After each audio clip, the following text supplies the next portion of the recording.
things I loved about the books, both books, especially this recent one, is that you seem to have an interest in what are characters like when they're children or younger, and then what happens to them later. So for instance, in Dark Places, obviously, we see this woman revisiting the dark places of her childhood. You even narrate this, you have two strands of the book, one taking place in the present day, one taking place back when she was a child. On the day of the murders, yeah. So tell me about that as a challenge as a writer, and why you like that, visiting what people were like before. I mean, to me, the childhood, especially those kind of middle years, 8 through 12-ish, are such a, your personality is really getting formed, and I feel like things that happen to you at that time period are the things that really kind of ripple on throughout your lives. So many people you talk to, they have, these very important stories, and they take place, their life stories that take place at that time period. And so to me, it was just, and obviously this is, with Libby, the main character, was when these murders happened. So it was important to me to kind of capture what she was like at that age and what she's like now and why, so that you can kind of see, because she's kind of an awful character. I mean, she's but you likable. Like her. Oh you yeah, like I mean, her. hopefully you do like her, but she's a kleptomaniac and a kind of liar, and she has all sorts of issues. So I think it also helps to kind of know where that kind of came from and where that stemmed from. One of the things that we have to get out there is that she was the subject. I mean, it was a tabloid murder, right? And she had grown up receiving money for a book she wrote, and receiving money from kind of a trust fund. A trust fund, and she didn't do anything with her life. She couldn't do anything with her life. And then this guy comes along named Lyle, and he belongs to a club called the Kill Club that is interested in grisly tabloid murders and kind of trying to solve them. And it's almost a fetish for these people. And then that kind of prompts her to go look for the killer, or if her brother was indeed the killer. Are kill clubs like that? Are those real, or is that just something that you invented? I thought it was something I invented. Yeah. So after going on a book tour, I'll have people tell me, they know certain clubs that are kind of similar to that, where legal enthusiasts and true crime enthusiasts kind of get together and try to, brainstorm and kind of share their thoughts about different cases, and that just came from. I mean, I will admit to being a kind of a true crime addict. Like That's great. Yeah, it's a great genre. It is, but it's sort of like, again, it goes back to like, why am I so attracted to these, those sort of stories? But I think a lot of us are, and so that kind of came. You are to more me. than most people, though. That's right. Most people read a thriller a year, maybe. Right. You write a thriller a year. Right. Yeah. So, yeah. Do you read other thrillers? Oh yeah. Oh yeah. No, I love. In fact, I almost kind of have a rule to make myself read something outside of the genre. Mystery or thriller, and then I have to read something outside the genre, and then do you go worry back, that you'll otherwise... copy it? That you'll take too many things from it? I just worry that that's all I'll read, and there are so many books out there. But I do tend to kind of gravitate, constantly go back to those thrillers. I mean, and it's everything from those really British English stuff, Agatha Christie and the really old school stuff, to Mo Hader and the good grisly stuff too. So I've got to ask you, I know you've been asked 1,000 times, Stephen King, I don't know whether he broke you or not, but he gave you this great quote. He referred to your book as a nasty piece of work, which, coming from Stephen King, is the highest of praise.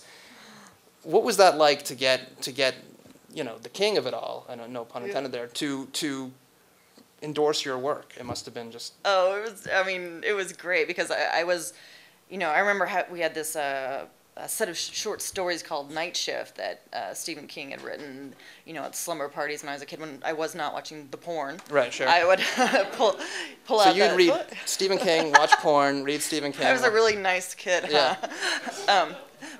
Parents really wanted to have me over at their house for the. But we would take turns reading from these short stories. The Boogeyman and all that good stuff. And so to get this quote, I still remember when I got the email from him. I had just moved to Chicago, and I was in this apartment full of boxes, and I had just hooked up my computer. It wasn't even, and I was like, oh, check my email, and it was, there it was. And so, I was running around screaming. Yeah. It was incredibly cool. As one would do when they get an email from Stephen King. Yeah. Then I try to be friends with him. Are you friends with him now? No. No. Like, I would like to be. I'm sure, he's a very nice guy, but. Both of your books, you grew up in Kansas City, Missouri, but both of your books take place in small towns. Yeah. What was it that interested you about the dynamics of a small town? I mean, for me, it's a great place to set a mystery. It's one of those, I love that kind of insular feel, of any sort of mystery, whether it's a haunted house that you can't get out of or a small town that you can't get out of. I think that's just an awesome setting for, the kind of, bad feelings and grudges and resentments that kind of grow, within a family and within a small community, and that kind of feeling of not knowing, not being able to leave and not being able to reinvent yourself at all, that I think just lends itself really well to a story. So, and to me, it was just kind of the perfect setting, these kind of fictional, weird small towns that I could make a little bit gothic, they're a little bit heightened reality, particularly in the first book in Sharp Objects, this kind of, I almost wanted it to have a fairy tale feel, a little bit of a kind of Brothers Grimm, Sure. The women kind of run the town, and, they're the little, girls being lost, and The men and are that sort kind of thing. sheepish. Yeah, in the book. yeah. At the same time, it is very grounded in reality in that certain things you say, oh, that is what it's like in a small town. For instance, there's class. Class is a big issue in both books. In one book, the main character is very wealthy, or she comes from a very wealthy background, but there's people who are poor in the town. In the other book, the main characters are very poor, and they have to deal with the wealth in the town. Is that something that you found in your, I don't know whether it's research or in your experience with small towns, that even if we think from big cities that a small town might be homogenous, Yeah. that's not the case at all? I feel more and more, it is there's a very strong line, especially in smaller towns, between, the people the haves and have-nots, people who are very entrenched there and, have created the larger industries around, and the people who work in those industries and that kind of thing.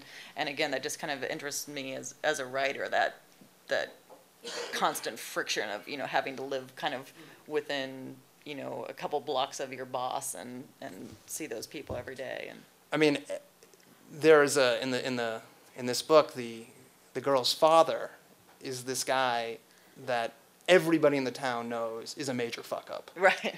And that's got to be incredibly painful for a child to know that everybody in her surroundings knows.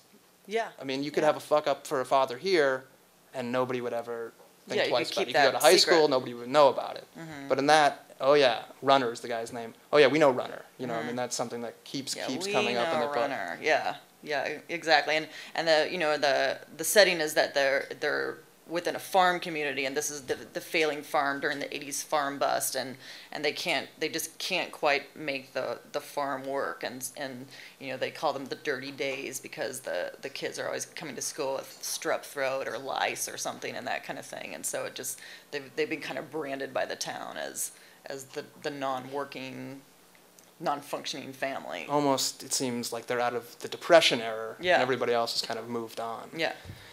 At the risk of asking you an autobiographical question, is there an element of these books that's getting out your own demons? I always wonder if it's exercising them or making them worse. Am I indulging in them, or is it getting better? It definitely. I really like writing them. There isn't really anything autobiographical in them. I grew up in I always have to say this because people always assume that my parents are horrible people, especially from the first book. And it's like, no, I just grew up in a kind of regular family in Kansas City. So really, I know. Okay. I'd like to meet your mother. Yeah. Just in case she's gonna watch, I don't want to say anything. That means nothing. Okay. Thought that was my mom. That's the end of the interview. No. Bad answer. What's next for you? You got another book coming out? Or? Working on another book. Okay. Yep. Can you divulge any of that? It is. It's set in Chicago this time. Okay. And it's out of Kansas. Back to Chicago. It's kind of working my way north. Okay. And it's about a couple on their 5-year wedding anniversary, and the wife goes completely vanishes under mysterious circumstances, and Wow. what happens after that. Very good. And you're also working on a script for Yeah, that's for right. which for Dark Places? For Sharp Objects. Sharp Objects. Yeah. And what about Dark Places? So yeah, nope, nothing. Really? I'll take Thanks that. for mentioning that. Yeah. If anybody wants to buy the movie rights, is that? No. Buy me a beer, I'll. Well, thanks so much for coming. Dark Places, everyone. We've got both books for sale out there. Will you sign after the show? Yeah. Gillian Flynn, everyone.